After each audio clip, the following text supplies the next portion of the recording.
नमस्कार, डेस्टिनी 144 में आपका स्वागत है। आज हम रक्त एवं रक्त परिसंचरण जो टॉपिक मैंने पिछली क्लास में लिया था उसके आगे हम पढ़ने जा रहे हैं। जैसे कि मैंने समाप्त किया था, प्लाज्मा को कंप्लीट किया था। प्लाज्मा इसका जो एक पोर्शन था, ठीक है, 55% रक्त के अंदर प्लाज्मा होता है, उसके पूरे अवयव हम पढ़ चुके हैं और रक्त के बारे में सामान्य जानकारी मैं आपको दे चुका हूं। अब उसके आगे हम चलेंगे रक्त कणिकाओं की ओर, रुधिर कणिकाओं की ओर, जो मैंने आपको बताई थी 3 प्रकार की होती है। कौन कौन सी? लाल रक्त कणिकाएं, श्वेत रक्त कणिकाएं, बिंबाणु। ये इनको तीनों का वर्गीकरण करके मैंने आपको बताया था कितने कितने प्रतिशत ये होती है, और उनको अब हम डिटेल से स्टडी करने जा रहे हैं कि भाई क्या क्या इन रक्त कणिकाओं के अंदर होता है और क्या चीजें इसके अंदर, कौन सी बीमारी हो जाती है। ये सब पूरी जानकारी मैं विस्तार से आपको दूंगा। तो हेडिंग डालिए लाल रक्त कणिका। लाल रक्त कणिका, कणिकाएं, ठीक है। तो इसका नाम क्या? आरबीसी। आरबीसी मैंने बताया था। आरबीसी का फुल फॉर्म क्या होता है? रेड ब्लड सेल्स, ठीक है।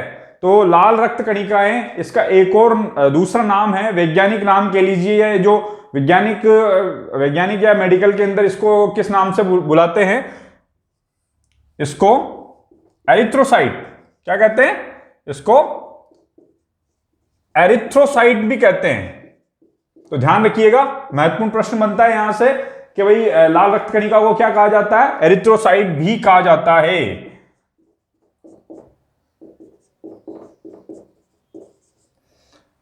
और मैंने आपको पहले ही बता दिया था 99%, 45% जो पोर्शन था कणिकाओं का, 99% क्या था? रेड ब्लड सेल्स से मैंने आपको बताया था, रेड ब्लड सेल्स बताया था। तो एक और लाइन लिखेंगे, लाल रक्त कणिकाएं,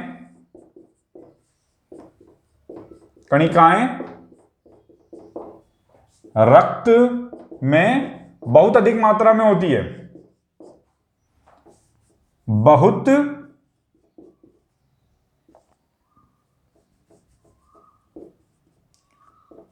बहुत अधिक मात्रा में होती है।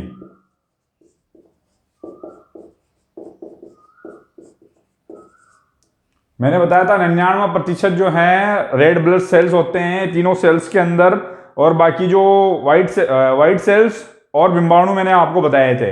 अब ये कितनी होती है इसके लिए भी मैं आपको बता देता हूं। 45 लाख से लेकर 50 लाख प्रति घन mm ये होती है, ठीक है। कितनी? 45 से 50 लाख प्रति घन mm ये रक्त के अंदर होती है, रेड ब्लड सेल्स। अब ये प्रति घन mm क्या होता है इसको समझिएगा।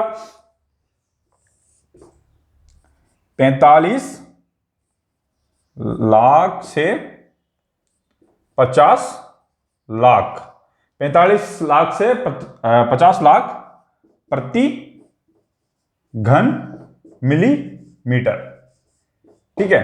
मिलीमीटर, जैसे कि आपने मिलीमीटर तो जानते हैं इतना सा होता है, ठीक है। उसका एक क्यूब बनाएंगे, मिलीमीटर का एक क्यूब बनाएंगे, उसके अंदर जितनी भी रक्त कणिकाएं होंगी, यानी कि 1 मिलीमीटर के क्यूब के अंदर कितनी रक्त कणिकाएं मिल जाएगी आपको? 45 से 50 लाख। तो सोचिए अगर पूरे मानव के अंदर कितनी रक्त कणिकाएं होंगी?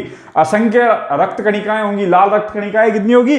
असंख्य। तो इसका एक ही मेजर करने का यही तरीका है, 45 से 50 लाख मिलती है एक मानव शरीर के प्रति एमएम में, प्रति घन एमएम के अंदर 45 से 50 लाख रक्त कणिकाएं मिलती है। अब इसके अंदर भी ये स्त्रियों के बजाय पुरुषों में ज्यादा मिलती है। क्या? जो लाल रक्त कणिकाएं होती है, ये भी एक बिंदु लिखिएगा, पुरुषों के अंदर लाल रक्त कणिकाएं ज्यादा होती है। पुरुषों में लाल रक्त कणिकाएं अधिक पाई जाती है।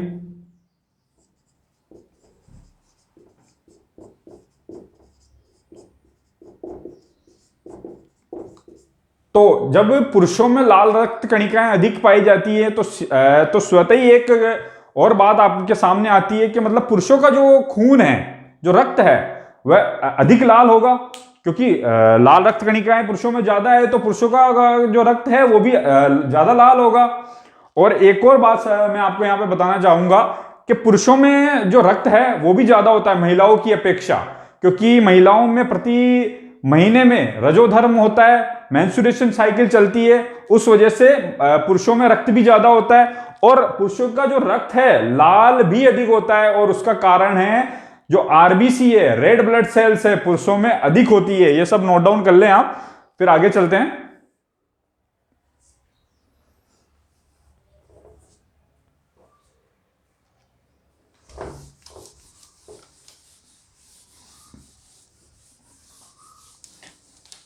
अब जो लाल रक्त कणिकाएं हैं, ये आरबीसी के बारे में और एक जानकारी मैं आपको देना चाहता हूं। जो स्तनपायी जीव होते हैं, स्तनधारी जो जीव होते हैं, उनके आरबीसी के अंदर केंद्रक नहीं पाया जाता है। ये एक महत्वपूर्ण जानकारी है, इंपॉर्टेंट डाल के लिख लीजिए।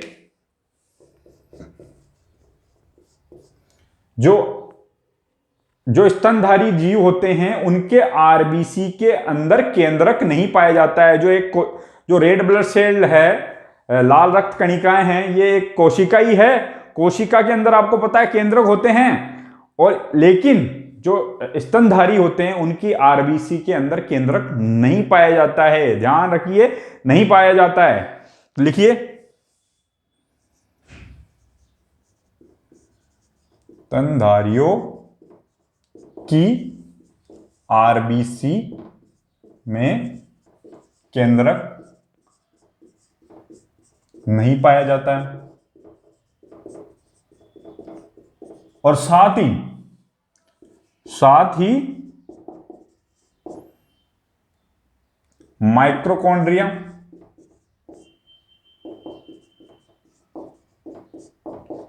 एवं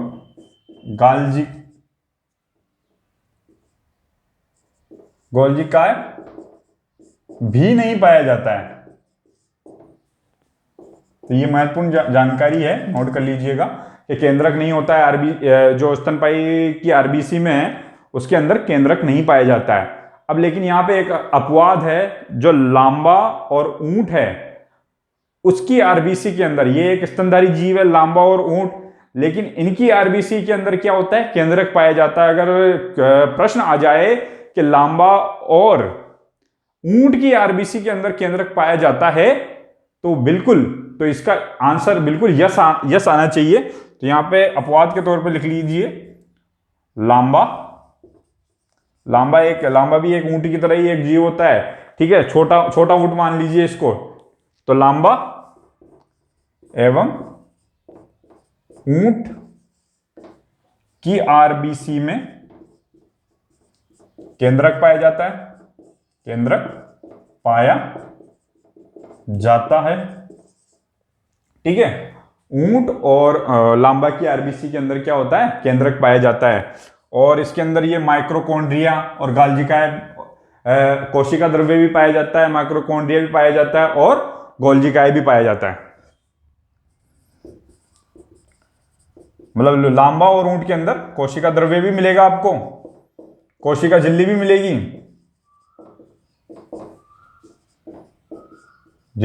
तो कोशिका द्रव्य मिलेगा, तो माइक्रोकॉन्ड्रिया भी मिलेगा।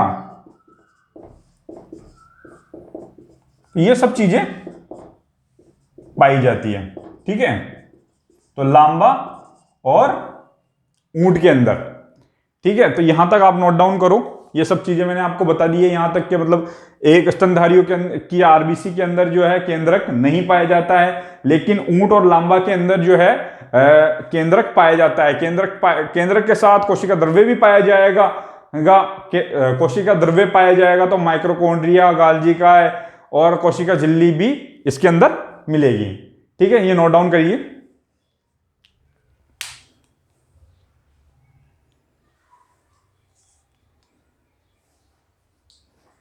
अब आगे चलते हैं।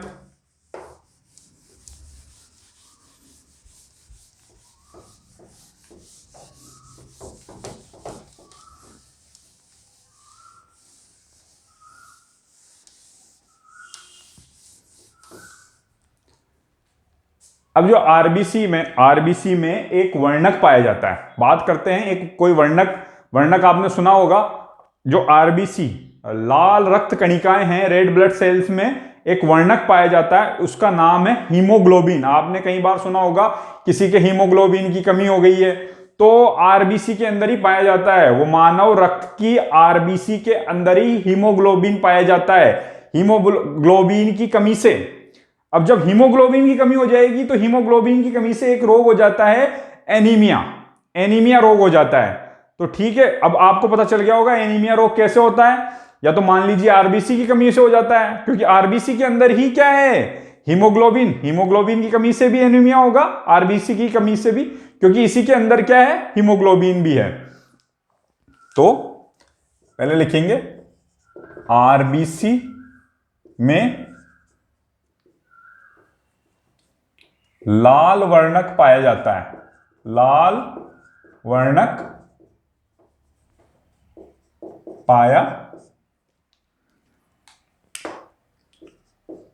जाता है, उसे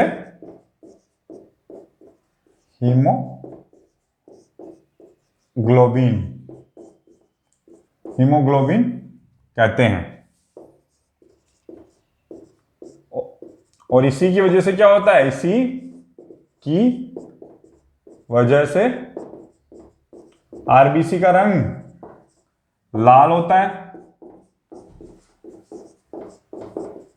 ठीक है, ये हीमोग्लोबिन, ये दो प्रोटीन, ये हीमोग्लोबिन शब्द भी जो है दो प्रोटीनों से मिलकर बना है। ये हीमो इसके अंदर 95% होता है और ग्लोबिन जो 5% होता है। ये दो प्रोटीनों से मिलकर एक चीज ये बना हुआ है पूरा, ये हीमोग्लोबिन वर्णक।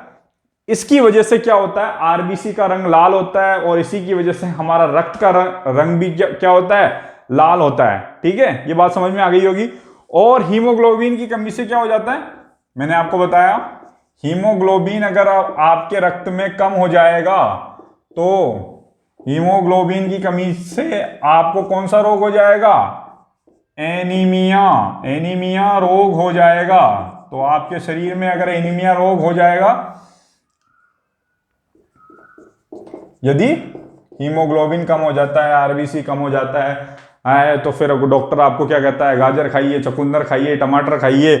तो ध्यान रखें, इसलिए हीमोग्लोबिन को बनाए रखने के लिए ये सब चीजें खाते रहिए। ठीक है, अब आगे बढ़ते हैं। अब ये हीमोग्लोबिन का एक मुख्य कंटेंट होता है आयरन। हीमोग्लोबिन का जो मुख्य अवयव होता है, हीमोग्लोबिन के अंदर जो सबसे ज्यादा जो चीज होती है वो होती है आयरन। ठीक है, तो आयरन की कमी से भी क्या हो जाता है, एनीमिया रोग हो जाता है। तो तीनों बातें हैं, या तो कह लीजिए आयरन की कमी से भी क्या होगा, आपको एनीमिया रोग ही होगा। हीमोग्लोबिन अगर कम होगा तो एक ही बात को कहने के अलग अलग तरीके हैं। डॉक्टर आपको कहता है कि आयरन की कमी हो गई है, इसका मतलब भी क्या हो गया है, एनीमिया रोग हो गया है।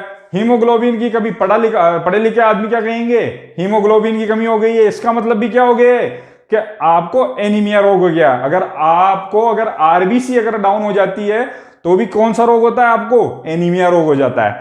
तो इसका तो लाइन लिखिए, हीमोग्लोबिन का मुख्य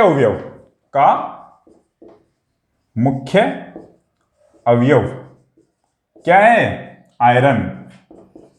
तो आयरन की कमी होने से भी आप में, मतलब सीधी सीधी बात है, रक्त की कमी हो रही है, आयरन की कमी। तो जब आप जैसे कि कई बार कोई बीमार हो जाता है तो एक टेस्ट लिख देता है डॉक्टर, सीबीसी टेस्ट लिख देता है ना आपको। सीबीसी टेस्ट आता है, सीबीसी क्या मतलब होता है इसका, कंप्लीट ब्लड काउंट,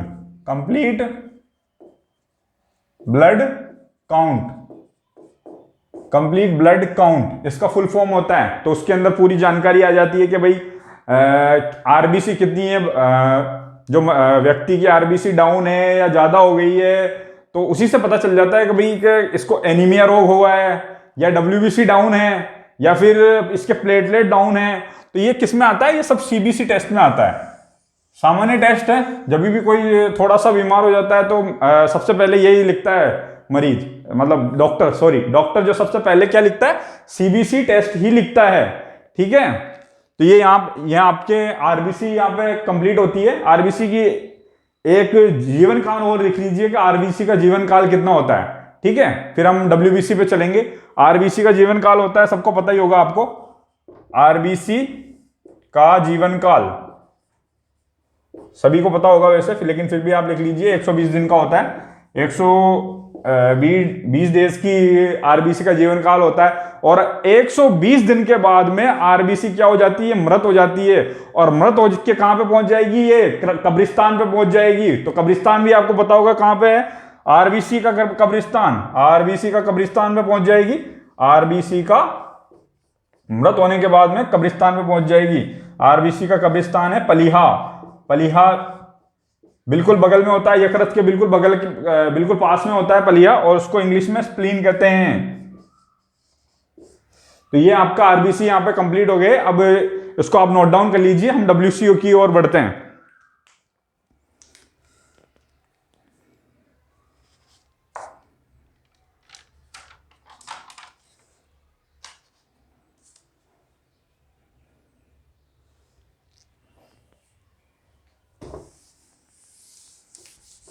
हाँ, डालिए श्वेत, हेडिंग डालिए श्वेत रक्त कणिकाएं,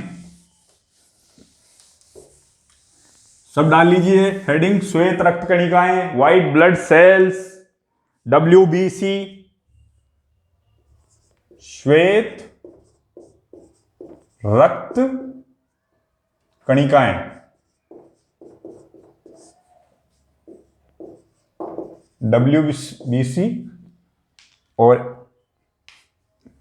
यानी कि व्हाइट ब्लड सेल्स, ठीक है। व्हाइट ब्लड सेल को, इसका भी एक वैज्ञानिक नाम है, इसको ल्यूकोसाइट कहते हैं। क्या कहते हैं इसको,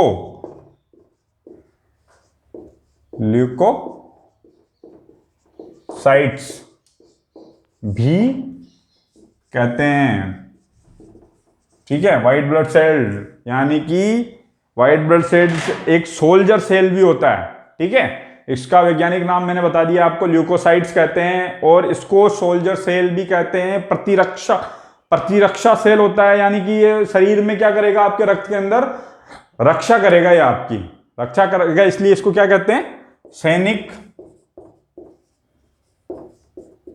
सैनिक कोशिका कह लीजिए आप इसको, सोल्जर सेल कह लीजिए।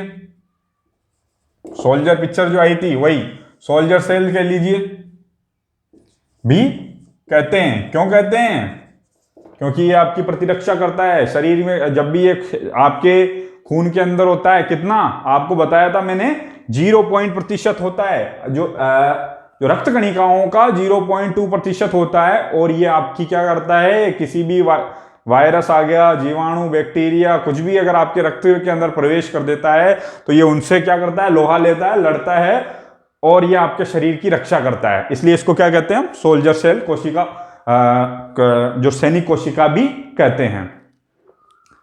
अब ये होती कितनी है, ये आपके शरीर में होती कितनी है भाई, जो व्हाइट ब्लड सेल्स हैं वो आपके शरीर में 8 से 11,000 प्रति घन mm होती है। मैं आपको बता चुका हूं क्या, एक 1 mm का क्यूब बना के, यह है हमारे शरीर में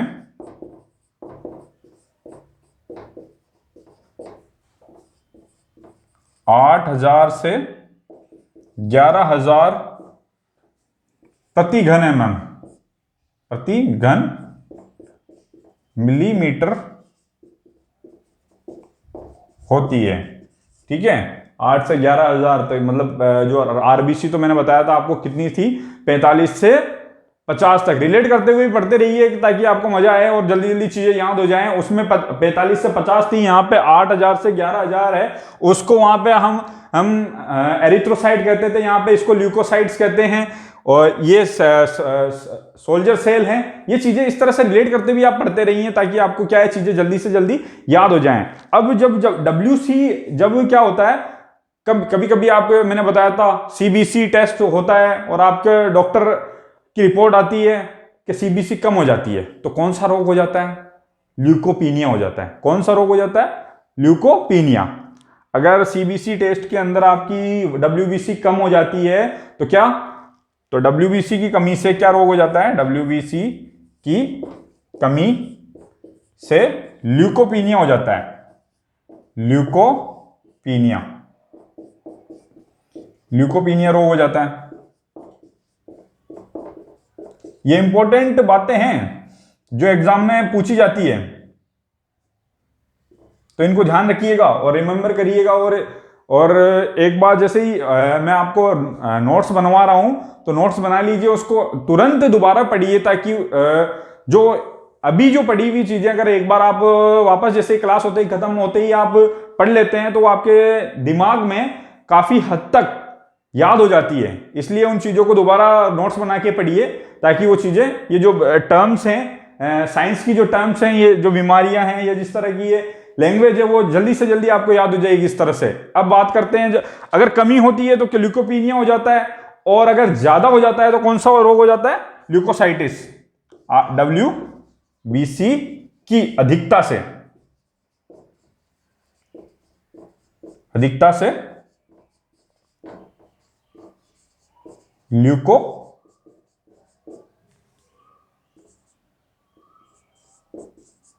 ल्यूकोसाइटिस रोग हो जाता है।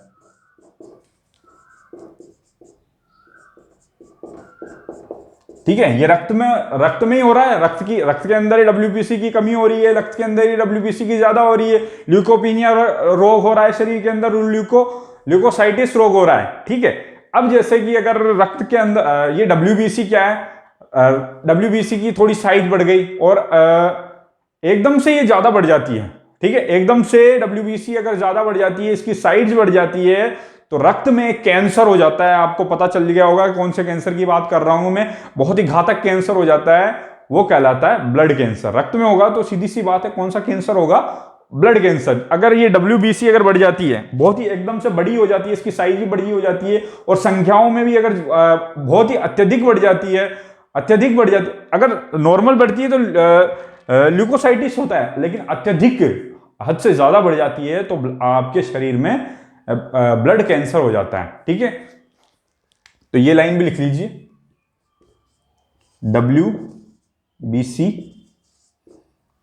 यदि अत्यधिक बढ़ जाती है, अत्यधिक बढ़ जाती तो ब्लड कैंसर हो जाता है, ब्लड कैंसर हो जाता है। ठीक है, इन सब बातों को आप ध्यान रख लीजिएगा। और आरबीसी का, डब्ल्यूबीसी का जो लाइफ साइकिल है मैं आपको बता देता हूं, 13 से 20 दिन तक होता है।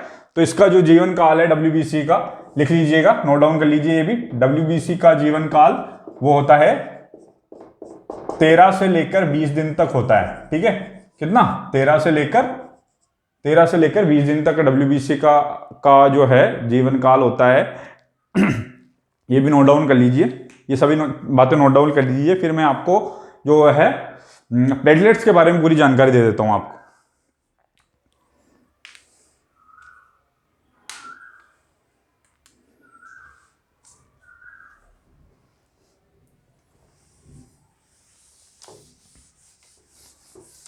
हाँ, हेडिंग डालिए सब। प्लेटलेट्स जो है, प्लेटलेट्स के बारे में अब पढ़ेंगे। तो प्लेटलेट्स बिंबाणु कह लीजिए, प्लेटलेट्स कह लीजिए, उसकी हेडिंग डाल लीजिए।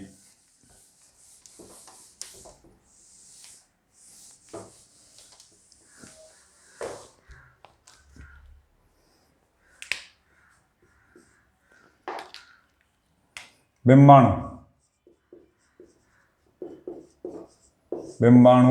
प्लेटलेट्स भी कहते हैं, और इसको एक और मैंने नाम बताया था आपको, पट्टिकाणु भी कहते हैं। बिंबाणु, प्लेटलेट्स, पट्टिकाणु इसको कहा जाता है, और इसका एक वैज्ञानिक नाम है थ्रोम्बोसाइट्स।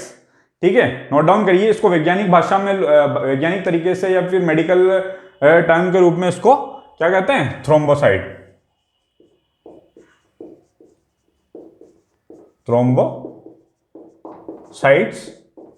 भी कहते हैं। ठीक है, थ्रोम्बोसाइट्स भी कहते हैं। ठीक ठीक है, आपने एक बीमारी का नाम सुना होगा डेंगू, कि भाई उसे डेंगू हो गया, उसके तो क्या हो गए, प्लेटलेट्स डाउन हो गए। अगर सीबीसी टेस्ट में अगर जो प्लेटलेट्स है अगर डाउन आ जाते हैं, कम आ जाते हैं, किसी व्यक्ति के प्लेटलेट्स अगर डाउन हो जाते हैं और डाउन हो जाते हैं तो उसको क्या हो जाता है, डेंगू हो जाता है। ठीक है, तो आपको पता होना चाहिए अगर डेंगू किस तरह से होता है, प्लेटलेट्स की कमी के कारण डेंगू हो जाता है। ठीक है, बात करते हैं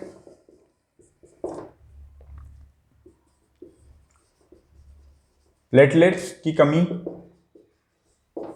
के कारण डेंगू रोग हो जाता है। ठीक है, प्लेटलेट की कमी के कारण डेंगू रोग हो जाता है। अब बात करते हैं कि भाई ये कितने होते हैं शरीर में, कितनी संख्या होती है प्लेटलेट्स की। तो प्लेटलेट्स की संख्या होती है 1.5 लाख से 4.5 लाख तक पाए जाते हैं सामान्य स्वस्थ मनुष्य के शरीर में, 1.5 लाख से 4.5। अगर इससे कम भी हो जाए तो ये भी घातक है, अगर इससे ज्यादा भी हो जाए तो भी परेशानी है, इन्फेक्शन हो सकता है गले का, इस तरह के ये खांसी जुकाम ये चीजें सामने आती है। अगर ज्यादा हो जाए, जैसे व्हाइट ब्लड सेल्स भी अगर ज्यादा हो जाए तो यही समस्या आती है, मतलब इन्फेक्शन हो जाता है गले में। मेरे भी एक बार हो गया था तो फिर मैंने दवाई वगैरह ली, फिर ठीक हो गया। तो चलो अब बात करते हैं, जैसे कि कितने बताया था मैंने, 1.5 लाख से 4.5 लाख तक प्लेटलेट्स होते हैं मानव शरीर में, स्वस्थ मानव शरीर में लिख लीजिए, स्वस्थ मानव शरीर में। ठीक है, प्लेटलेट्स मैंने आपको बता दिया है मैंने, बिंबाणु होते हैं। प्लेटलेट्स यानी क्या होते हैं, बिंबाणु। अब ये जब कमी को क्या कहते हैं, जब प्लेटलेट्स की कमी हो जाती है तो वही सेम चीज है, थ्रोम्बो के आगे हम पीनिया लगा देंगे। थ्रोम्बो के आगे अगर पीनिया लगा देंगे तो वो क्या हो जाएगी, थ्रोम्बोपीनिया एक रोग होता है, वो हो जाएगा। तो अगर प्लेटलेट्स की कमी को क्या कहेंगे, थ्रोम्बोपीनिया कहेंगे। तो नोट डाउन कर लीजिए, बिंबाणु की कमी को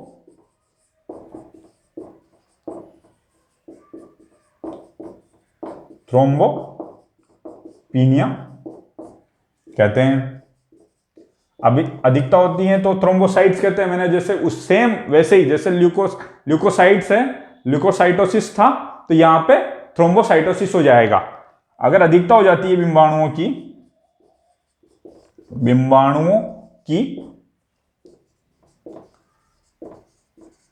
अधिकता